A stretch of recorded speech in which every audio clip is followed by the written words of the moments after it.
O ambiente devidamente harmonizado,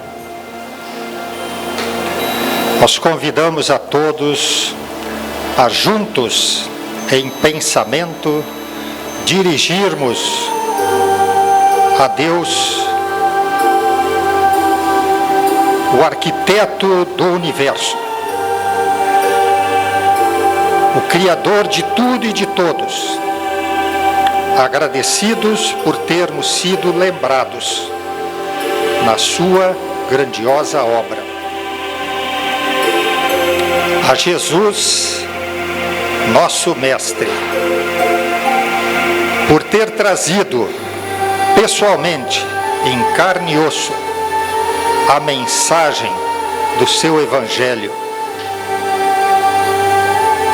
A Kardec, o codificador da doutrina que nós professamos, e a Manuel Quintão, o mentor espiritual desta casa, e a toda a sua equipe de valorosos trabalhadores que diuturnamente assistem encarnados e desencarnados nesta casa, e rogando para que possamos contar com as suas assistências nesta nossa reunião que acontece a partir de agora. Que a nossa irmã expositora possa nos beneficiar com a sua mensagem e que nós todos tenhamos a assistência para compreendê-la, entendê-la e praticá-la. Que assim seja. Nós temos hoje a alegria de apresentar à tribuna da Casa de Jesus a nossa irmã Gleice Nuxfeld, que é trabalhadora, integrante do Centro Espírita Luz do Caminho da cidade vizinha de Penha, que vai nos falar sobre palavras da vida eterna. Boa tarde a todos. Que a paz de Jesus nos envolva nessa tarde abençoada, em que nos dispomos a vir até a casa de Jesus para ouvir uma mensagem. É tão importante a gente se abrir um pouco para as mensagens alvissareiras que trazem alegria ao coração, acalmam o nosso espírito e nos enchem de vontade de viver com alegria, com resignação e com muito amor. E toda a mensagem de Jesus está embasada nisso. Porque a vinda dele já foi um cântico de louvor a toda a humanidade. A vinda de Jesus já foi um momento tão importante para os homens que a própria história se dividiu em antes e depois de Jesus. E falar desta figura, Jesus, o Cristo, é muito gostoso. É doce lembrar daqueles momentos em que ele aqui na terra trazia aquela humanidade ainda tão grosseira, analfabeta, aquela humanidade que ainda não tinha nenhum sentimento despertado para as coisas espirituais. É bom falar de Jesus, porque ele nos lembra, acima de tudo, o amor. O amor que devemos ter cada um de nós por nós mesmos. Amor que devemos ter pelo nosso semelhante. Amor que devemos ter por tudo o que existe. Porque tudo o que existe é criação divina.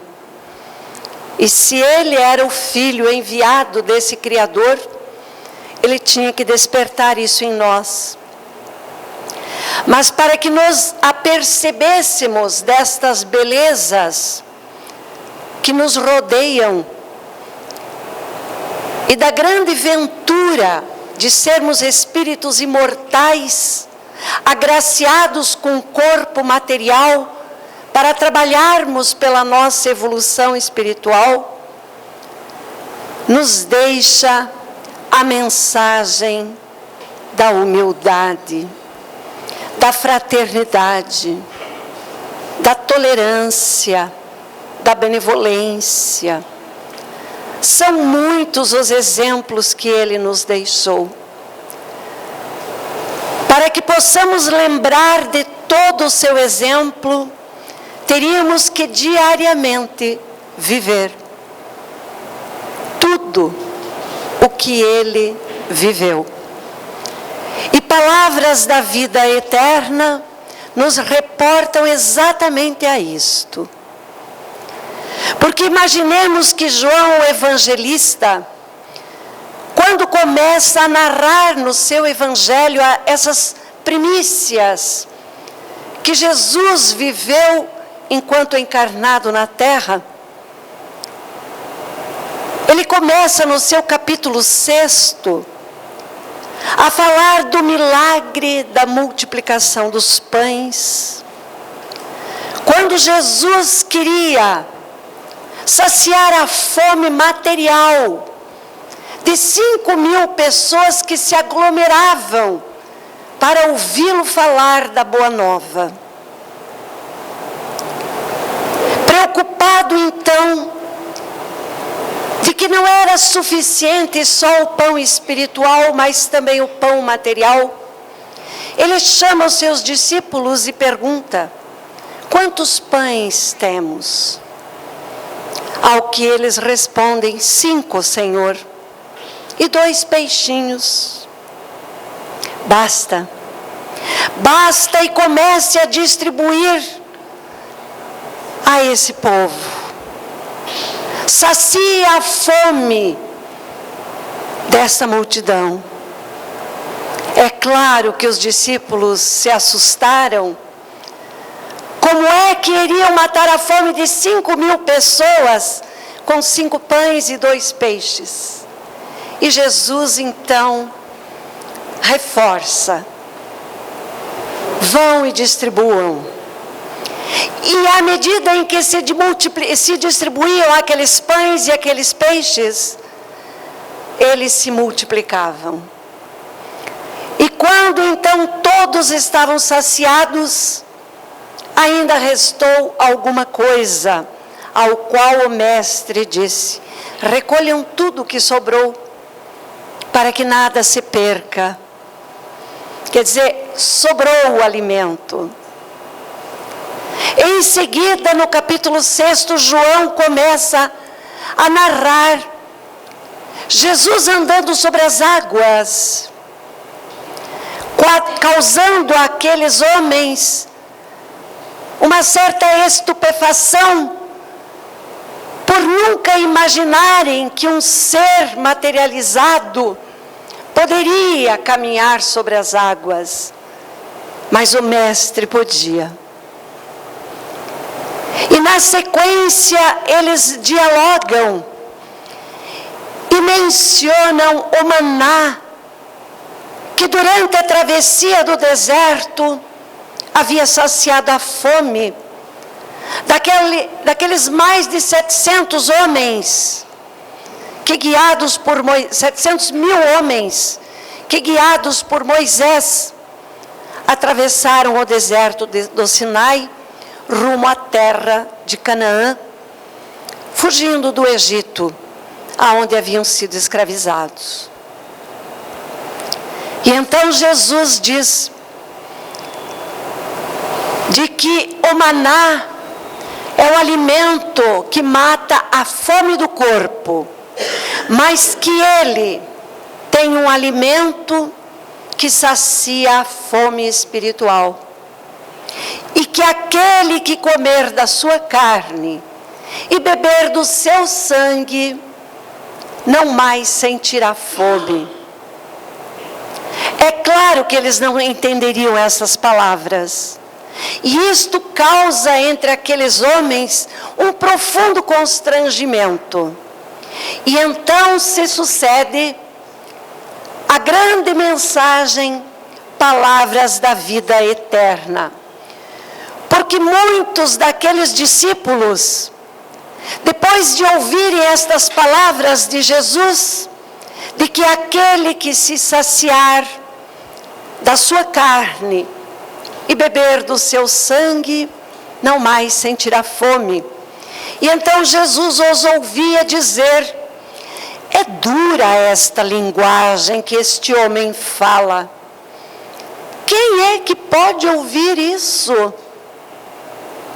E acredito, meus irmãos, que até para nós, se nós refletirmos um pouco, é um tanto quanto ilusória a mensagem de que há de se comer da sua carne e beber do seu sangue, se não compreendêssemos a simbologia destas palavras. Mas os discípulos eram mais atrasados ainda. Àquela época, na antiguidade, não tinham eles conhecimento de nada das coisas espirituais. Nós já as temos. Nós já conseguimos vislumbrar a importância do mundo espiritual que continuamente interage com o mundo material ao qual estamos vivendo. Nós sabemos da possibilidade deste intercâmbio. Nós sabemos da imortalidade do espírito que habita este corpo carnal. Nós sabemos que já existíamos antes do berço e que continuaremos a existir após o túmulo. E que nesta jornada de intermitência vamos nos melhorando, evoluindo, aprendendo, e estamos num momento único da humanidade, bem diferente daquela à época de Jesus, porque estamos a um passo da angelitude, já permeamos o mundo mineral, aonde aprendemos a lei da atração, já vivemos no reino vegetal, aonde desenvolvemos a sensação, já vivemos no mundo animal, aonde aprendemos o instinto, e hoje estamos no período hominal para aprender a amar. Daí a vinda de Jesus. Não foi para derramar o seu sangue na cruz e resgatar-nos dos nossos pecados, porque isso seria um contrassenso com a justiça divina. E ele, o Jesus, Filho deste Deus maravilhoso, o enviado, jamais derrogaria nenhuma lei divina. Então ele não veio resgatar ninguém dos seus pecados. Veio antes trazer para nós a sublime missão da lei do amor. Amor que nos une a todos como filhos de um só Pai, tendo uma única genética, a genética espiritual. E então, para nós fica mais fácil compreender estas mensagens. Mas mesmo assim, nos é difícil aceitar literalmente estas palavras. Mas na medida em que vamos compreendendo um pouquinho mais, por que é que Jesus falava por parábolas, é que nós vamos assimilando o conhecimento e a verdade da vida eterna que ele queria nos transmitir. Então os discípulos se questionavam: quem pode ouvir esta mensagem? Como é dura esta linguagem? E Jesus ouviu. E então ele percebeu que muitos daqueles que o seguiam como seus discípulos tornavam para trás e já não queriam mais andar com ele. Quer dizer, abandonavam a vinha do Senhor, recuavam diante de alguns obstáculos que não podiam compreender. Muitas vezes acontece o mesmo conosco. Quantas e quantas vezes recuamos, nos afastamos, nos distanciamos das causas espirituais, porque é dura a mensagem, porque nada se consegue sem grandes sacrifícios. E para nós ainda muito apegados à materialidade da vida, o sacrifício dói, se torna pesado. E a gente então quer voltar atrás e não prossegue. Que a gente possa refletir, meus irmãos, que não mudamos muito em comportamento com aquele povo à época de Jesus. Podemos estar num momento único da humanidade, dadas nossas conquistas intelectuais, tecnológicas, sociais, mas ainda compreendemos muito pouco das causas espirituais. E então Jesus se volta àqueles discípulos que já não queriam mais andar com ele, e ele questiona: quereis também vós retirar-vos?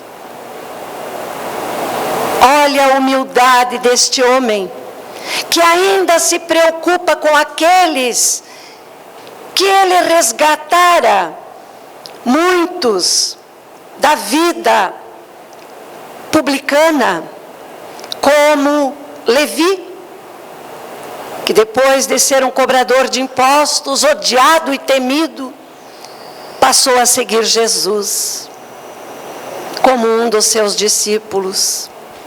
João, o próprio evangelista, que era um jovenzinho em tenra idade quando conheceu Jesus e nunca mais o abandonou.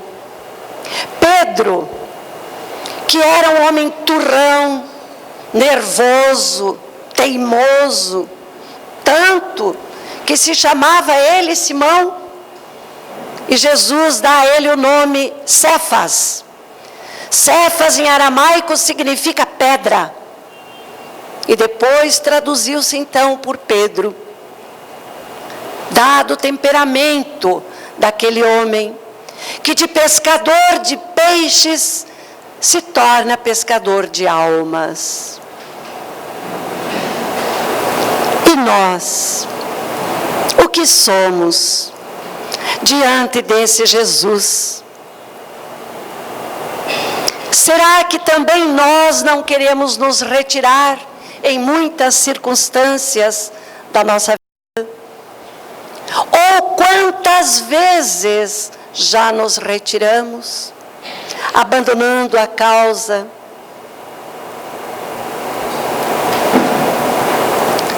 E então Pedro, iluminado naquele momento pela sua grande mediunidade, ele responde a Jesus: Senhor, para quem nós iremos, se só Tu tens as palavras da vida eterna? A importância da palavra, que sacia a fome daqueles homens ávidos pelas coisas espirituais. Como nós hoje, que buscamos esclarecimento sobre a vida espiritual, que buscamos melhores elucidações sobre o que seria este mundo espiritual. Para onde iremos quando nosso corpo baixar o túmulo? De onde viemos antes de abraçarmos este corpo material que nossos pais nos deram?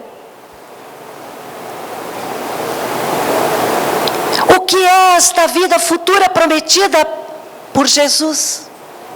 Aonde ela se encontra?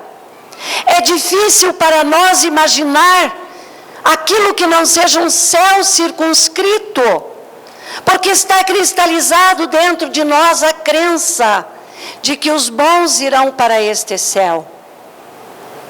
Mas os astrônomos já provaram proficuamente de que não há espaço delimitado nesse universo infinito.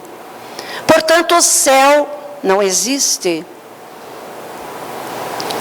Ou será que então nos perguntamos: como eu sei que eu não sou tão bom assim e que já cometi muitos desatinos, será que eu vou para este inferno prometido pelas religiões tradicionais que cristalizaram dentro de mim a crença de que o Senhor é um homem de cabelos brancos, barba, sentado num trono, aguardando o dia do juízo final, aonde os bons para a direita, os maus para a esquerda ou para o inferno? Quantos de nós não se pergunta isso? Mas será que Jesus não veio suplantar todos estes ensinamentos e nos dizer: a vida futura é que nos dará a garantia de vivermos uma vida feliz e plena. Portanto, não amontoeis mais tesouros na terra, mas tesouros nos céus. E aí faz um link com o nosso comportamento, com a nossa vida, com a nossa atitude. Como estamos nos comportando diante dos nossos irmãos em todas as circunstâncias? No lar, com o vizinho, na sociedade, na instituição que eu frequento, na rua, no trânsito, na fila do supermercado, na fila do banco. Como é o meu comportamento? Durante a sua missão, o Cristo enfrentou muitos obstáculos, como não é diferente atualmente. O Consolador prometido, que se reflete nesta doutrina maravilhosa que o Sr. Allan Kardec decodificou. Nós temos a grande revelação da Boa Nova. Nós temos um véu que se levanta, porque vai esclarecer ponto a ponto daquilo que ainda não compreendemos. Então a doutrina espírita, assim como Jesus, também encontra obstáculos. Sendo Jesus duramente criticado, foi perseguido, sobretudo por representantes do clero. Engraçado, aquele que era o próprio enviado, o Messias prometido e largamente comentado em todo o Velho Testamento da sua vinda, é então rejeitado, perseguido, maltratado e não era aceito pelo clero. Vemos que a cena se repete. As circunstâncias são outras. A humanidade só renovou o corpo material. Os espíritos são os mesmos. Por isso que também as situações se repetem. Uns mais orgulhosos não querem admitir, se render à humildade. Outros, apegados à matéria, não querem aceitar que além da matéria, a vida é abundante. É a teimosia do ser humano em não querer aceitar a grande verdade. As palavras do Cristo, meus irmãos, constituem não só a salvaguarda da vida celeste, mas também o grande penhor da paz. Quem não almeja a paz? Em todos os momentos da nossa vida, o que mais nós procuramos é a paz. É a alegria de nos sentir bem, a tranquilidade, a estabilidade na vida terrestre. Todos nós buscamos isso. Não era diferente naquela época. Buscavam a mesma coisa. E isso está no Evangelho, no capítulo 18, no item 9. A palavra de Jesus vibra no alicerce de todos os males e de todos os bens do mundo. Quando Jesus falava, os homens ficavam inebriados de amor. Quando Jesus pregava, aqueles seres ficavam boquiabertos diante de tanta beleza, de tanta promessa. E como podia ser possível um homem amar tanto? Porque o magnetismo que ele transmitia, ao qual cativava todos, sem exceção, era fruto do seu amor. Era o bem que ele irradiava. Ele pregava a paz por onde ele caminhava. Ele incutia naqueles seres, ainda um tanto quanto bestializados, algo da angelitude que havia dentro dele. E todos sentiam isso. E conosco não é diferente.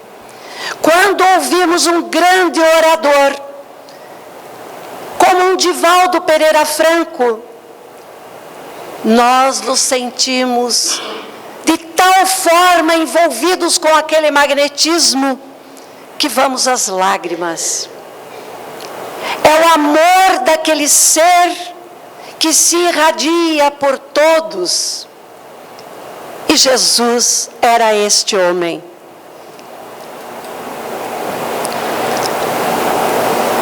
Quando alguém fala, ele domina as nações. Ele domina os povos. Quando um professor alça a mente dos aprendizes, os levando às culminâncias da educação, e falando, o malfeitor pode arrojar os companheiros para o fojo do crime. Quando alguém fala do bem, nos eleva. Quando alguém fala do mal, nos arrasta. Observem o comportamento nosso diante da maledicência. Quando alguém se nos aproxima e começa a tecer comentários da vida alheia, imediatamente começamos a sentir um mal-estar. Dor de cabeça, dor de estômago, um certo enjoo. São energias que nós captamos quando nós nos comprazemos a esse tipo de conversa. Devemos fugir da maledicência, porque a palavra, meus irmãos, tem o poder de nos envolver, de atrair para nós a energia que pode nos fazer um grande bem, como pode nos fazer um grande mal. Observemos a cada dia da nossa vida que tipo de conversa estamos e aprendamos a nos reconhecer e a identificar em nós aquilo que nos faz mal. Sócrates falou, e a visão filosófica foi completamente alterada. Foi um dos maiores filósofos da Grécia Antiga. Viveu 500 anos antes de Jesus e trouxe grandes revelações, tanto que tudo que Sócrates disse e que Platão escreveu, porque ele mesmo nada deixou escrito, tem tudo a ver com o Evangelho, que os evangelistas retratam como palavras da vida eterna, palavras de Jesus. Tanto que o senhor Allan Kardec coloca na introdução do Evangelho segundo o Espiritismo todas as passagens ditas por Sócrates. Grande aprendizado para nós. Jesus falou e fez surgir o Evangelho. Os 4 evangelistas que escreveram, somente escreveram aquilo que ouviram que Jesus teria dito ou teria feito. Porque somente 2 evangelistas conheceram Jesus, João e Mateus. Marcos e Lucas não o conheceram. Então, quando escreveram o Evangelho, trataram de escrever aquilo que ouviam contar daquele grande homem, daquela grande personalidade que foi Jesus. Todos que reconhecemos Jesus dizemos: Senhor, Senhor. Mas será que todos nós seguimos os seus ensinamentos? Porque orar a Ele é fácil, clamar ao Senhor é fácil. Mas será que somos cristãos tão somente porque oramos o tempo inteiro? Se nós não nos mostramos um pouco melhores hoje do que fomos ontem, basta simplesmente orar? Se nós não nos transformamos em seres mais caridosos do que já fomos ontem, será que basta somente orar? Se nós não somos mais indulgentes para com o nosso semelhante, basta somente orar e dizer: Senhor, Senhor? Ou será que teremos que rever os nossos conceitos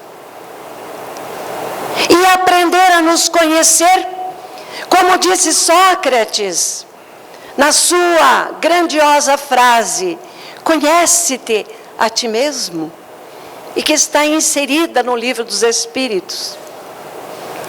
Quando nós nos conhecemos, nós sabemos quem somos, na essência, porque quando nos apresentamos, nós nos apresentamos com a nossa máscara, com o verniz daquilo que queremos que os outros pensem que somos. Mas há que separar um momento da vida e nos olhar frente a frente diante do espelho e dizer: quem eu sou? Eu aprendi com a vida a olhar para o meu semelhante menos favorecido. Eu já estendo a minha mão àquele que necessita. Eu tenho sido indulgente com aquele que comete os seus desatinos na vida. Porque ser indulgentes, meus irmãos, é você compreender o irmão naquilo que ele comete de erro, de equívoco. E não tratar de salientar o seu erro através da maledicência, através da propagação dos seus erros. Ser indulgente é parar no momento em que identifica que alguém se equivocou e diz: será que ele está bem hoje?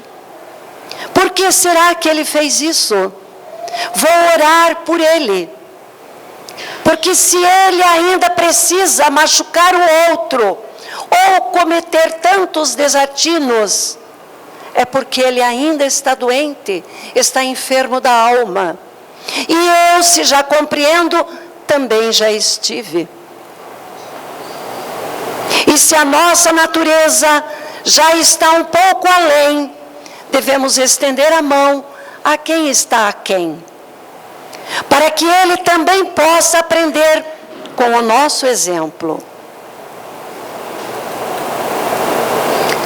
A palavra, meus irmãos, arrasta multidões e pode ser muito boa como pode ser muito má. Imaginemos Hitler, que matou milhares e milhares de judeus e mesmo assim afirmou: acredito hoje que estou agindo de acordo com o Criador Todo-Poderoso. Ao repelir os judeus, estou lutando pelo trabalho do Senhor. As guerras santas, as cruzadas, a Inquisição, as lutas terríveis que acontecem no Oriente Médio, tudo em nome de Deus. As guerras santas. Também na nossa época houve um homem que pensava assim: então nem todo mundo que fala de Deus e diz Senhor, Senhor, é uma boa pessoa. Jesus sabe que as maiores obras que nós precisamos operar neste momento estão dentro de nós. Aprender a ter amor, a se compadecer do sofrimento alheio, já são passos gigantes. Amar o nosso semelhante, aceitar as pessoas como elas são, estender a mão, ter misericórdia, ter compaixão. As palavras do Cristo são de vida eterna, porque elas consagram a maior verdade. Como acontecia a alguns discípulos à época do Cristo, nem sempre revelamos disposição para renunciar às infindáveis requisições do mundo e seguir Jesus. Quantos foram por ele convidados? Larga tudo, vem e me segue. Nem todos tiveram coragem de largar tudo e seguir Jesus. E nós? Será que já estamos prontos para esquecer desta vida material que anestesia o nosso espírito, que nos transforma em seres cruéis às vezes, porque não deixamos irradiar em nós a nossa sensibilidade? Certa feita eu ouvi de um padre, quando fazia um sermão durante uma cerimônia de casamento, de que o ser humano precisa ser sensível. A falta de sensibilidade torna o ser humano cruel. É verdade. É verdade.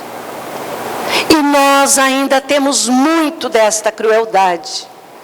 Porque eu tenho certeza que todos nós vamos para casa à noite, saborear um prato gostoso de comida, e depois deitamos e dormimos numa cama quente e gostosa, enquanto centenas dos nossos irmãos não têm um naco de pão para saciar a fome e nem um leito para deitar. Como pode a humanidade se sentir em paz quando tantos perambulam sem ter aonde dormir, sem ter um teto para se abrigar?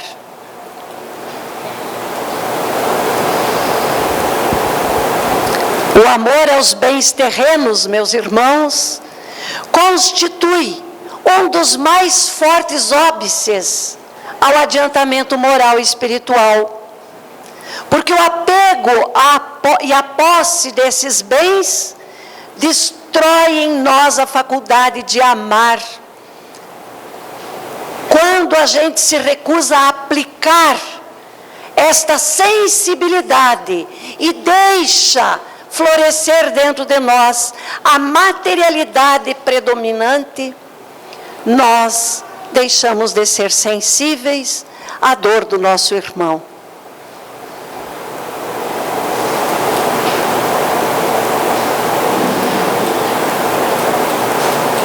Vou passar esse trecho porque o tempo urge. Então, para onde iremos, Senhor, se só Tu tens as palavras da vida eterna? Que nós possamos nos perguntar isso hoje. Para onde nós iremos? Se eu tenho a certeza na vida futura, se eu tenho convicção de que sou espírito imortal, e que ao baixar meu corpo ao túmulo, meu espírito vai seguir a sua jornada, eu devo parar um momento da minha vida e me perguntar: para onde eu irei, Senhor, se só Tu tens as palavras da vida eterna? Aonde eu devo beber desta fonte pura e cristalina para ter a certeza de ser merecedor da felicidade na vida futura? Andar com Jesus, meus irmãos, é uma decisão séria. É uma decisão pessoal e intransferível. Conheci um casal que dizia assim: hoje eu vou no estudo na casa espírita. A minha esposa não precisa ir, porque eu indo basta, nós somos um só.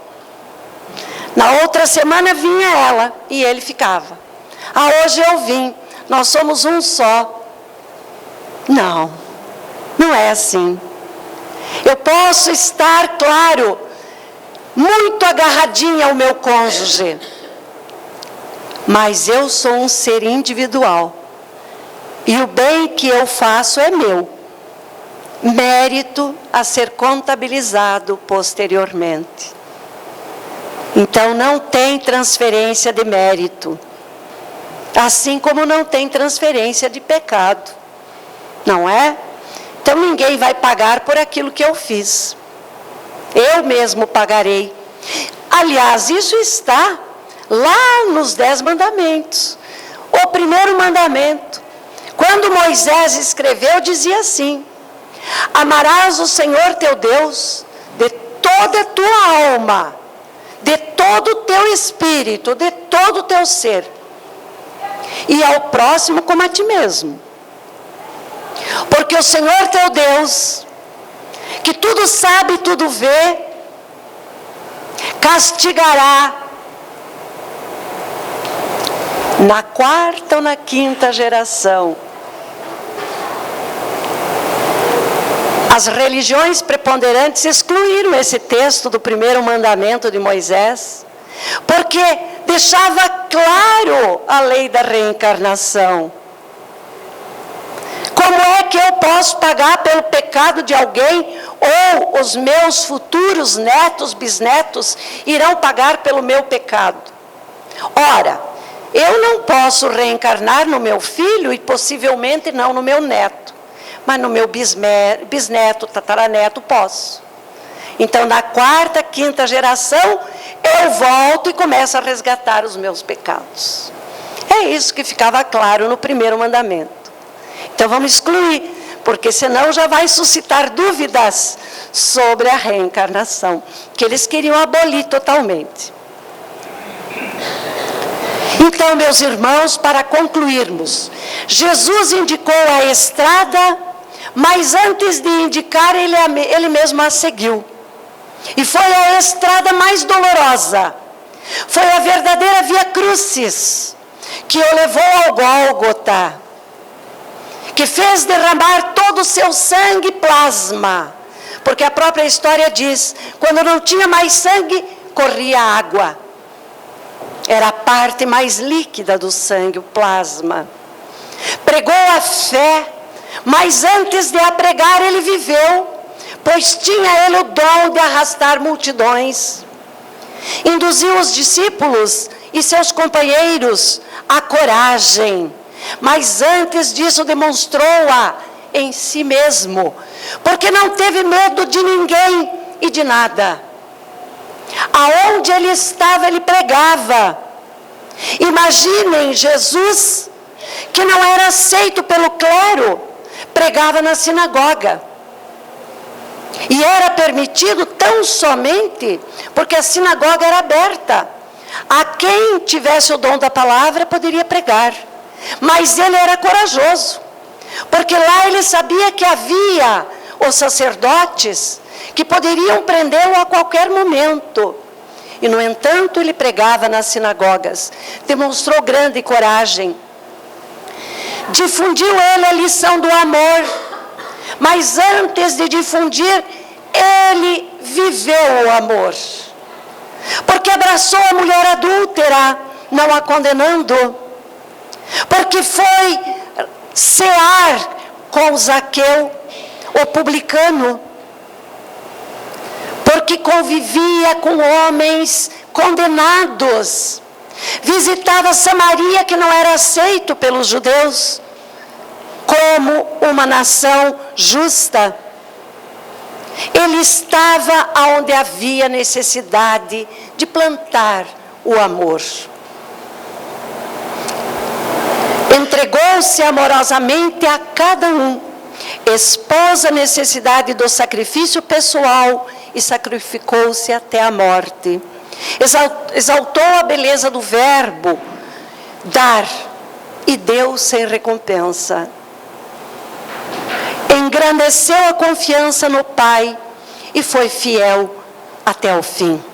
Porque no momento supremo em que estava ele pregado à cruz, ele não pensou em si em nenhum segundo.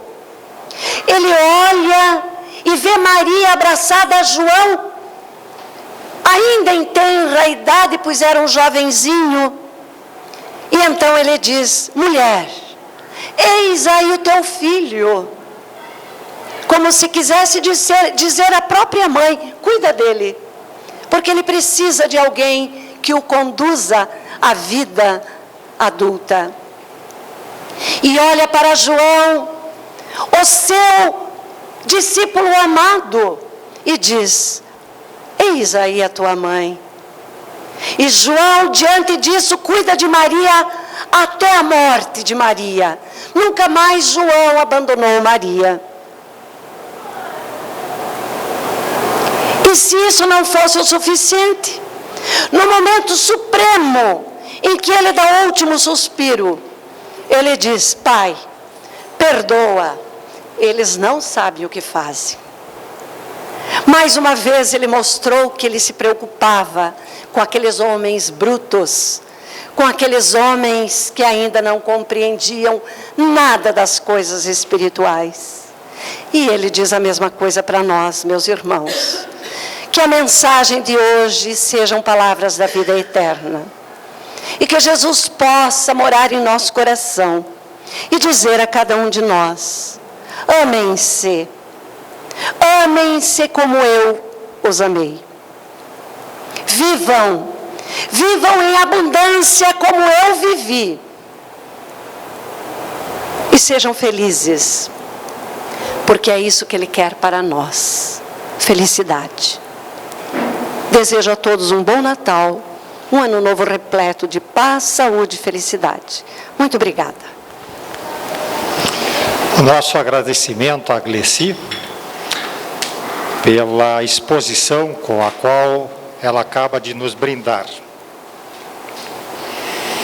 E solicitamos que você leve o nosso abraço e os nossos votos de Feliz Natal aos companheiros da Luz do Caminho de Penha.